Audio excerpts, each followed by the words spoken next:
There is something that you are probably doing while studying that is pointless and a complete waste of time. But don't worry, I'm going to show you something that's going to put you way ahead by giving you a little tip that has much bigger impact instead.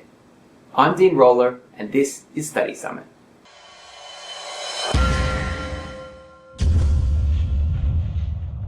The first step in dealing with this problem means understanding a little bit more about how our brain learns new information. Our brain is part of our nervous system and is made up of brain cells called neurons. These brain cells talk to each other through connections called synapses, which permit a neuron to pass a signal to another cell. What we do know is that the brain stores information by increasing the strength of these synapses between neurons. Researchers have found that the stronger certain connections are, the more efficiently we can learn new information. With this explained, I can now reveal exactly what most students do that does not create a stronger connection between neurons, therefore does not support learning, and that is highlighting your text. In a recent study by the Association of Psychological Science, researchers found that highlighting did nothing much to improve performance. In fact, it failed to help US Air Force basic trainees, children, students in remedial class, even undergraduates at university. That means it didn't matter if you were studying aerodynamics, ancient Greek, or Swahili, the native language of Tanzania.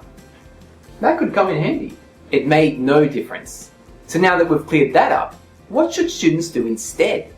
William T. Greenough, a behavioral neuroscientist, conducted an experiment that gives us a bit of a clue. He took two groups of rats.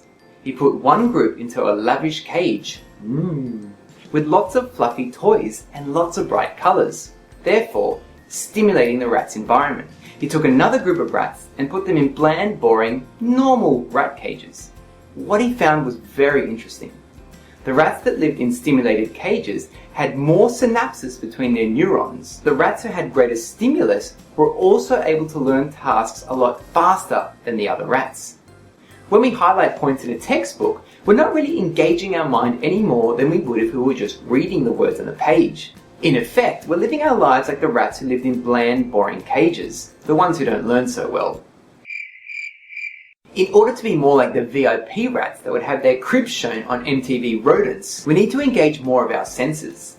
That means that instead of just highlighting large sections of text, you should mark the beginning of important points, then convert those points onto individual flashcards using as much colour as possible.